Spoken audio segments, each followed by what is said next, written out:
Hey everybody, I'm Christopher Green. Hey, I just got off a flight of Ontario Airport, and it was really quite humiliating. Horrifying, really. We read about these stories all the time, but I was yelled at by a TSA agent, a black guy, who yelled at me and said, "Hey, do you have everything out of your pocket, sir?" And I said, "Yeah, I think so." And he said, "Well, I know you don't, so, because you got a ticket poking out of your pocket." And so, yelled at me, then forced me against my will. Again, there isn't an option in America anymore. There's not an option to say, hey, I opt out of a naked body scanner. They naked body scanned my ass so that they could take a picture of my dick and log it into a federal database. And yet it's amazing, it's horrifying that the American sheeple actually think it's okay. They actually agree with their rapists now.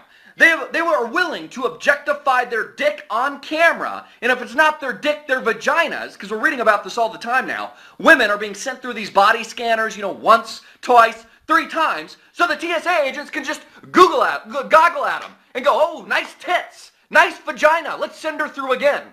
These people with barely a high school education.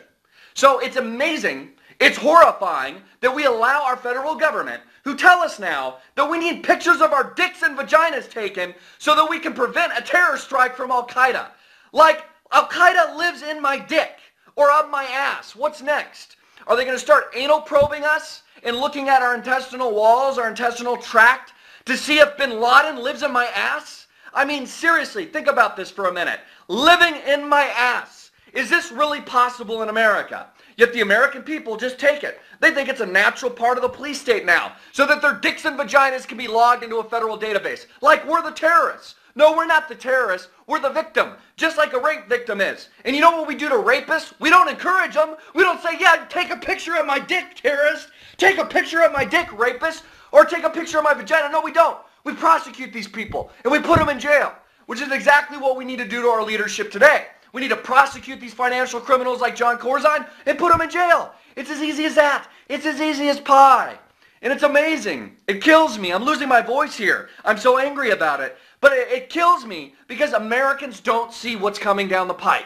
And I certainly am not a genius. I can't predict the future. I don't have a crystal ball. But I know as a direct consequence of the past few years, this debt crisis, this currency crisis, that we will be engaged in a full global war in the next couple of months. Millions more people will die at the hands of this regime, at the hands of the United States and their allies, at the hands of the United States, Israel, or their allies. Because we got a freedom fight the rest of the world, baby. Yeah, that's what America is, freedom fighting. Well, these dictators overseas in Iraq, Afghanistan, and Libya are killing their people. So big bad America's got to go in and kill people. What? Are you kidding me? Think about this for a minute. Because dictators are killing their people, we got to move in with our allies and kill millions more? Are we insane, America? Yet most Americans say, you know what, who gives a f***?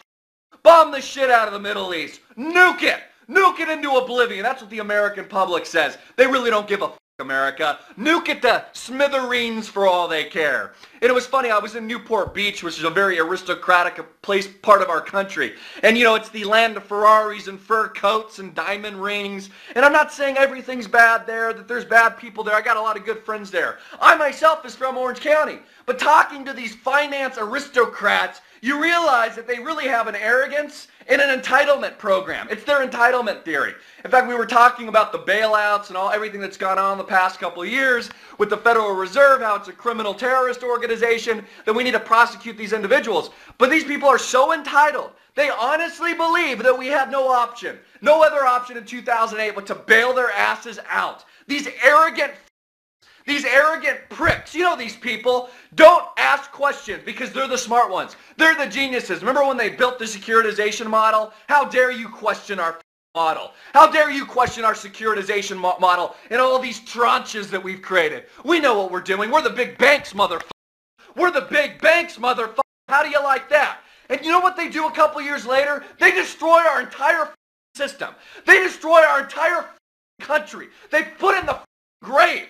And millions of people suffer as a result. Millions of people hit the streets and in foreclosure. And now they're still arrogant enough to tell us that we had to bail them out. They go from don't ask questions to bail us out, America, so that they can continue to live their Ferrari lifestyle, so that they can live their entitlement program. People talk about all the time, the mainstream media talks about all the time, that it's the poor people that need their entitlements. It's the poor people that need, these programs so that they can survive. Bullshit! I call bullshit. Those programs are meant only to keep the people complacent, only to keep the sheeple complacent. The real entitlement programs are for these cocks on Wall Street, these John Corzine types that continue to rape and pillage the American people. And to top it off, they're taking pictures of our dicks and vaginas and logging them into federal databases. You know what, America?